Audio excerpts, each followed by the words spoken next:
Welcome to Brand Rescue, a public relations podcast where we dig into the truth about what it's actually like to work in PR. I'm Whitney Lee. I ditched my fancy corporate job to freelance in small town USA and ended up building an international PR agency. On this show, we skip all the BS and sugarcoating and get into the conversations our industry should be having. It's all real talk, and we love a hot take. Glad you're here. Let's get to it. Hey, friends. Welcome back, and thanks for tuning in. I am recording this from my apartment in Milan, and my God, has the heat turned on in Milan. The first 2 weeks I was here, it was warm in the middle of the day, but still pretty pleasant. But yeah, we're just past that. It's not pleasant anymore. And European AC is not the same as American AC. So I have an AC unit in my living room common area type thing, and I have an AC in my bedroom. But you do have to go with a remote and turn them on. And yeah. So what I've learned is that if I need to do anything around town that involves walking, I have to do it the moment I wake up.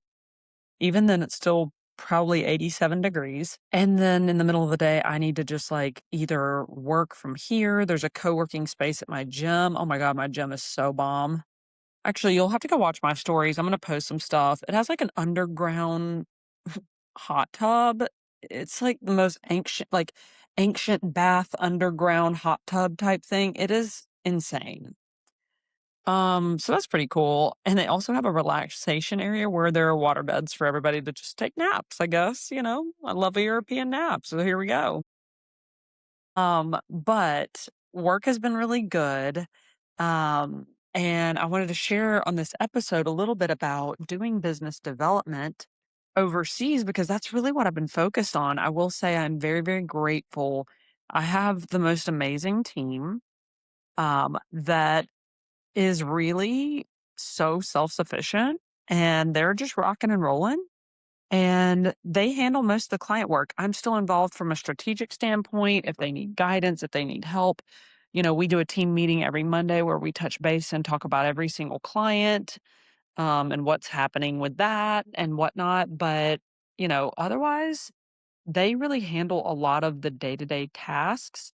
And it's given me so much space to really work on the new clients that we're developing and also kind of where we want to go and what direction we want to go. I mean, we know what direction we're headed, but there's still so many nuances, which I'll tell you guys about in a few minutes. So I've really been focusing on business development. And, I've been doing this for 13 years.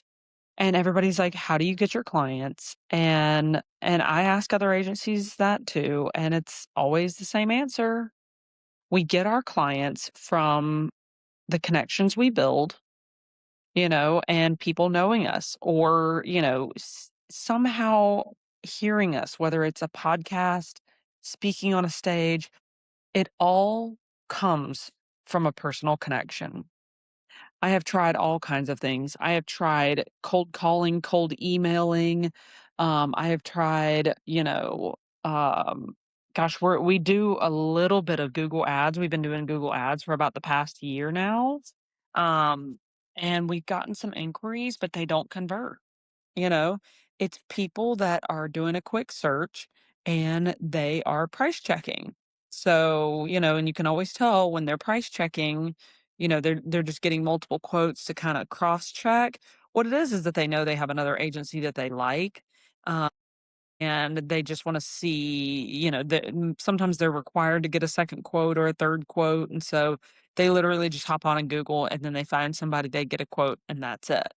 And you can always tell because they're not really interested in engaging you. Like when I try to go deep with them about what is your vision for this company? What's missing? What themes are, who's your current customer? Where are we trying to go?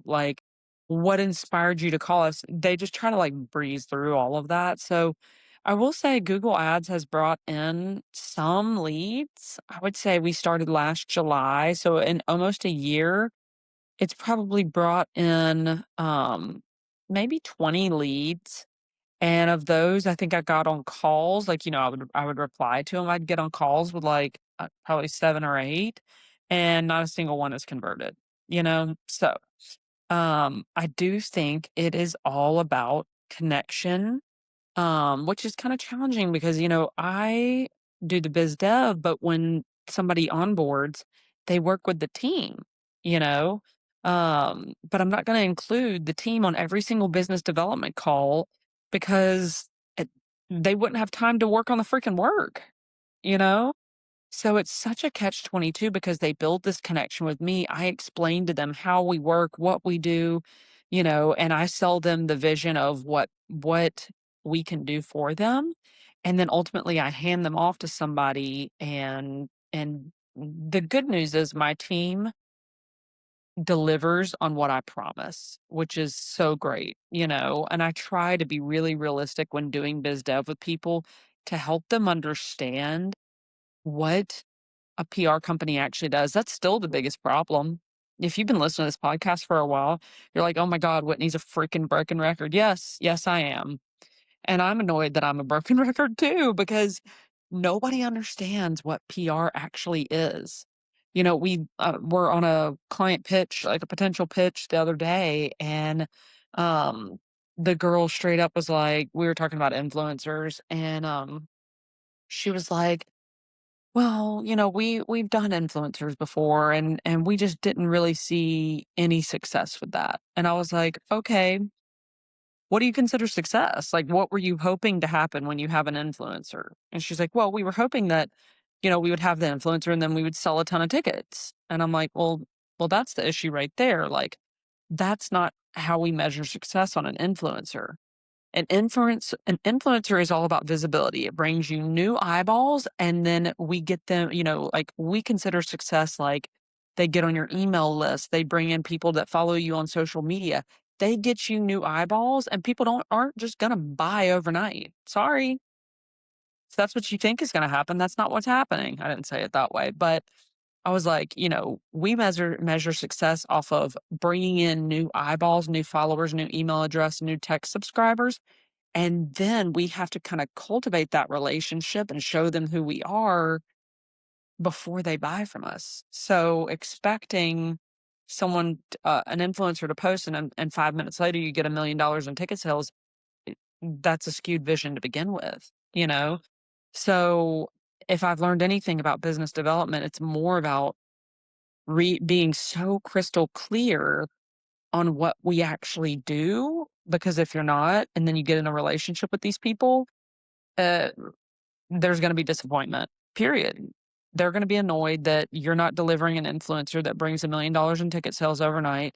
You're frustrated and you feel like a disappointment because we all wanna do a good job, but their mindset was wrong from the get-go. So, I'll tell you my biggest strategy on business development, and you're not gonna love this. You know why? Because it's not quick and easy. It's not. I don't wake up every morning and I'm like, "Okay," it's not like systematic of where you're like, "Okay, step 1, click this button. Step 2, set up this ad. Step 3, a bunch of leads come in." The end. Like, it doesn't work that way. I have a few different things that I do when I want to drum up business. I look through my LinkedIn contacts and I've tried to every single week of my life, I try to reconnect with 5 people that I've known from my past somewhere along the way in my business journey. And here's the kicker, you're not reconnecting to sell to them. You are literally just reconnecting to like catch up with them. Like, why is everybody trying to sell everybody so hardcore? The best thing you can actually do is not fricking sell them anything. And some of these people aren't potential buyers anyway, you know? Some of mine are like old, friends that also own agencies. I catch up with them, okay? And then, share with them like, oh, we've been doing a lot of work with franchises lately.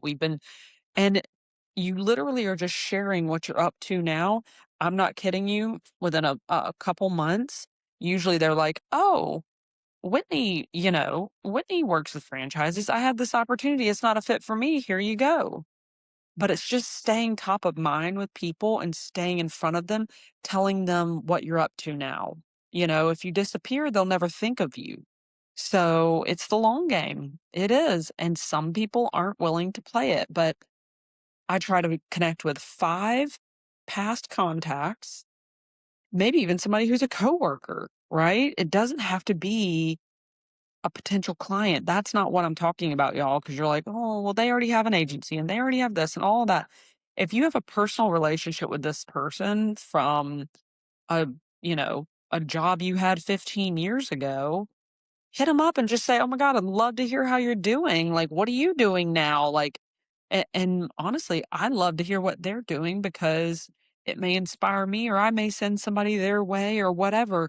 The whole point is that you got to be okay with just nurturing relationships constantly.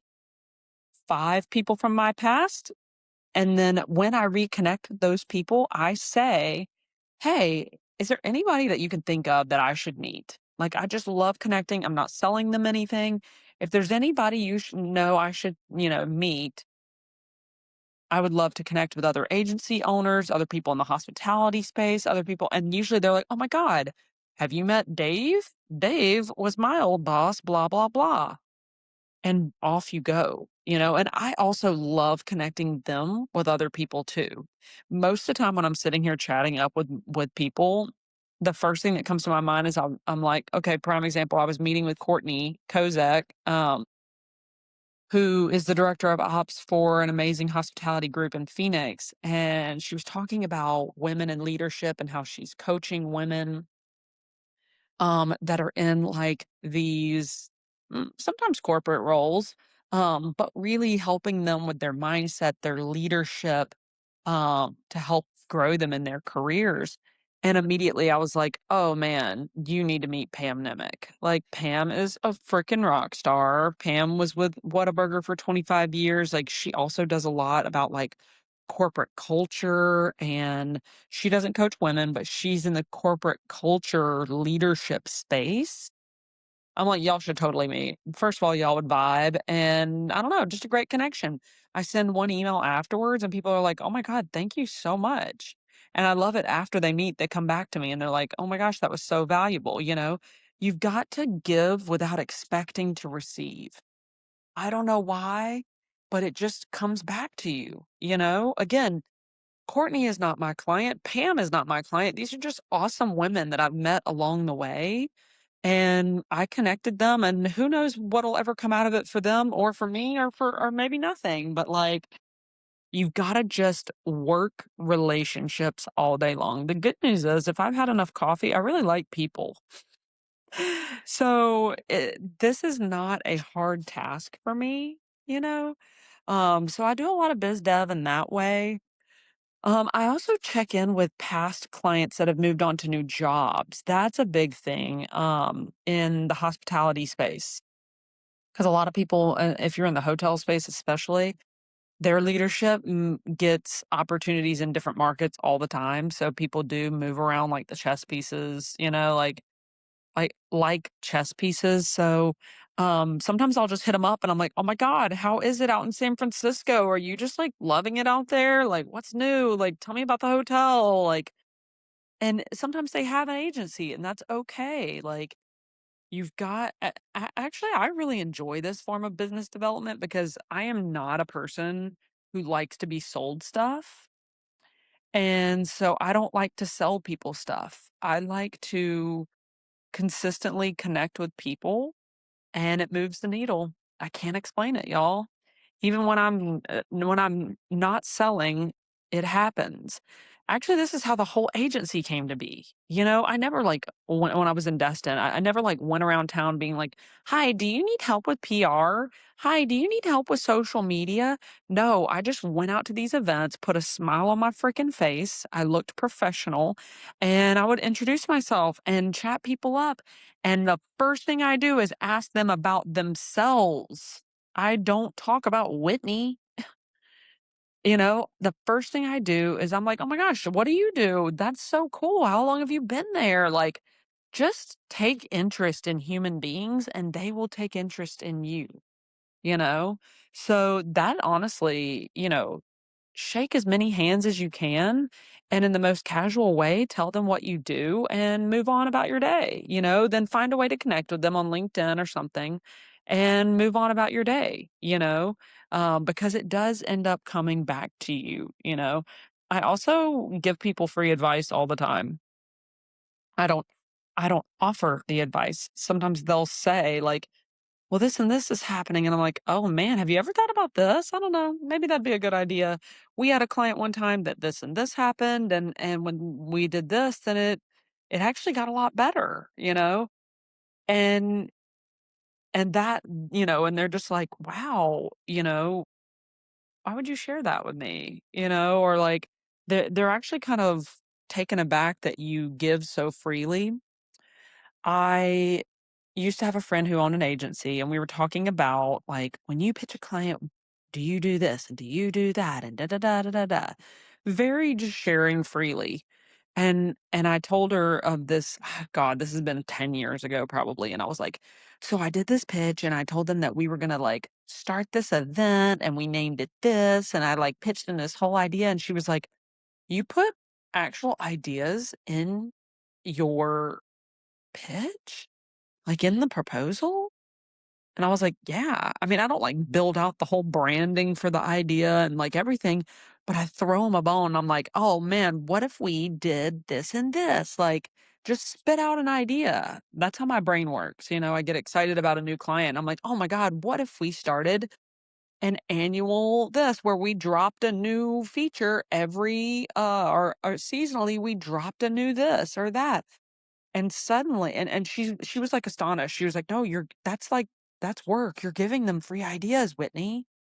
And I'm like, "You're right, I am, and maybe they could take it, and maybe they could steal it, and they're and try to run with it, but I don't see them executing this. This is why they're talking to me, right? They need help with execution."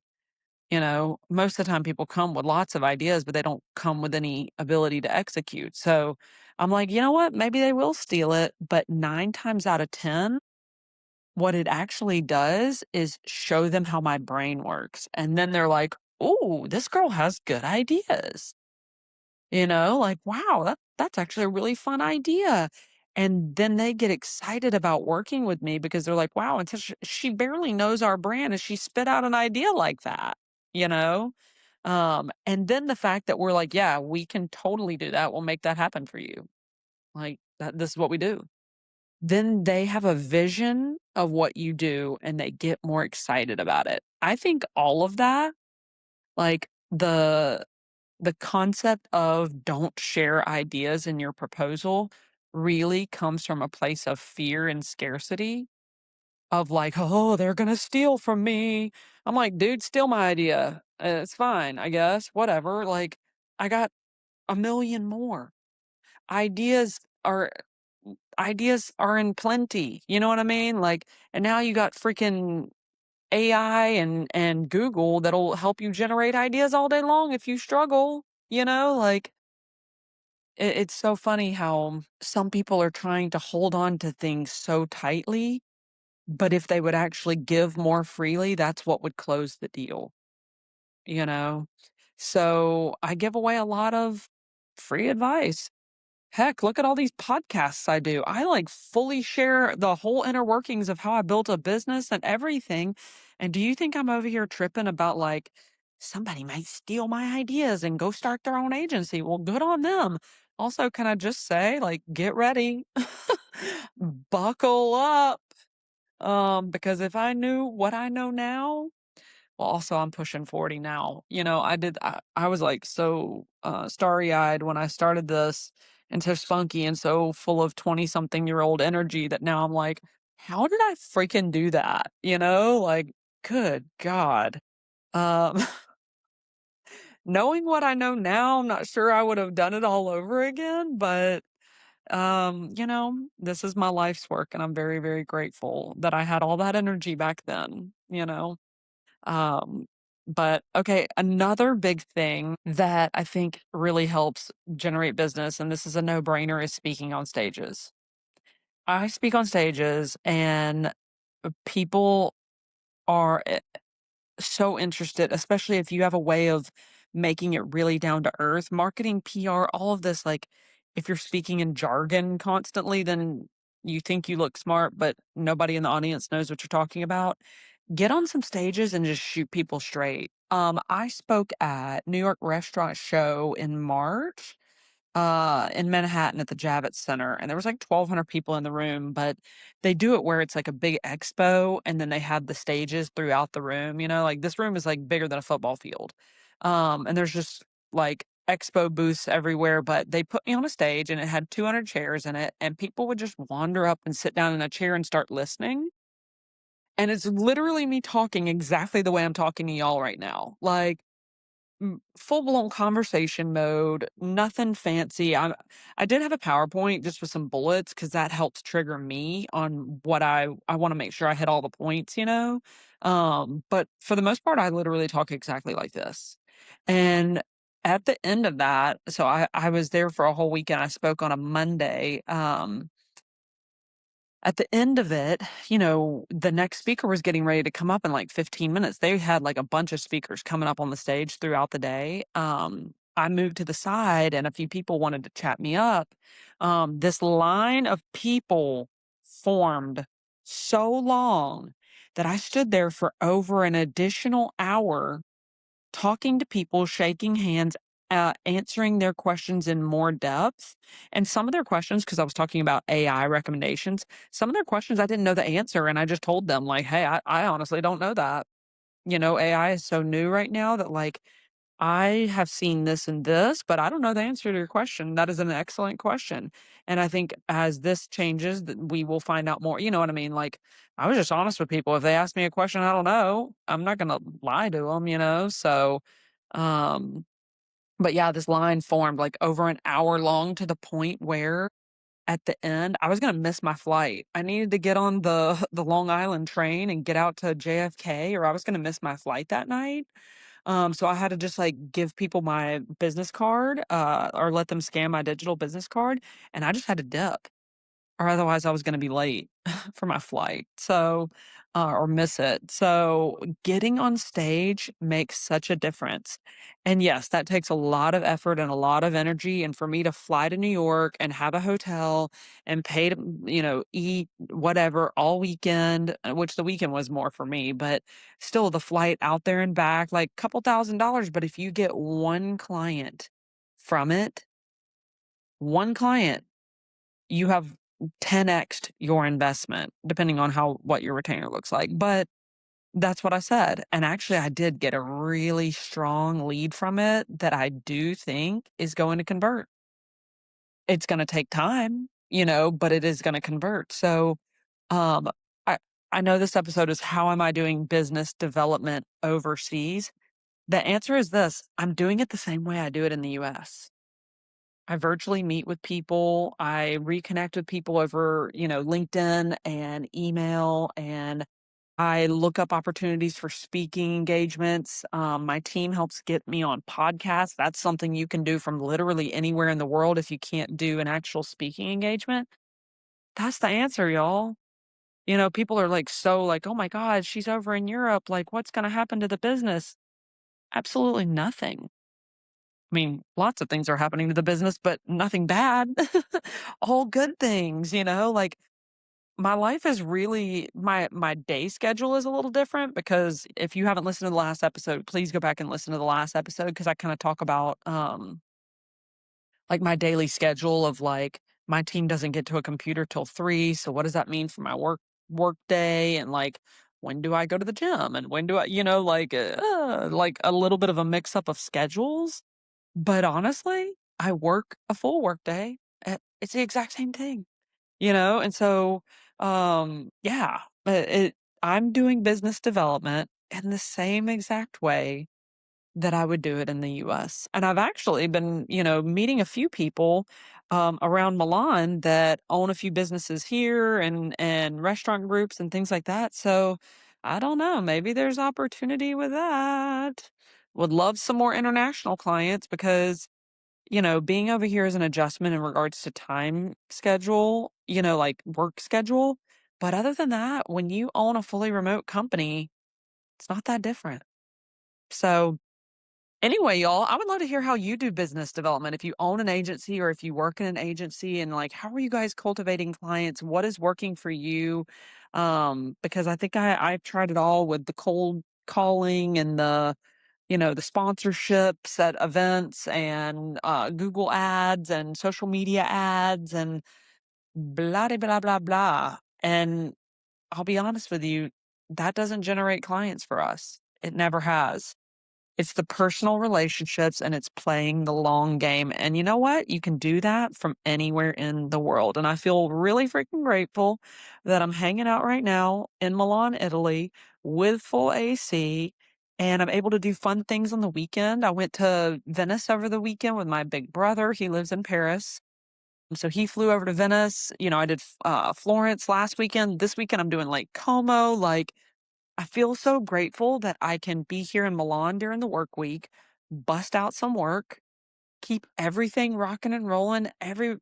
Team is still thriving, clients are thriving. Literally nothing has changed on a business front, except I get to explore Italy on the weekends. So how freaking cool. And I am so forever grateful for the opportunity to do that. So, and I'm really also trying to, I'll say I'm really grateful to myself actually for being that little 20 something that wanted to build a remote company because she wanted this level of freedom. And so thank you, former version of Whitney, for having that vision.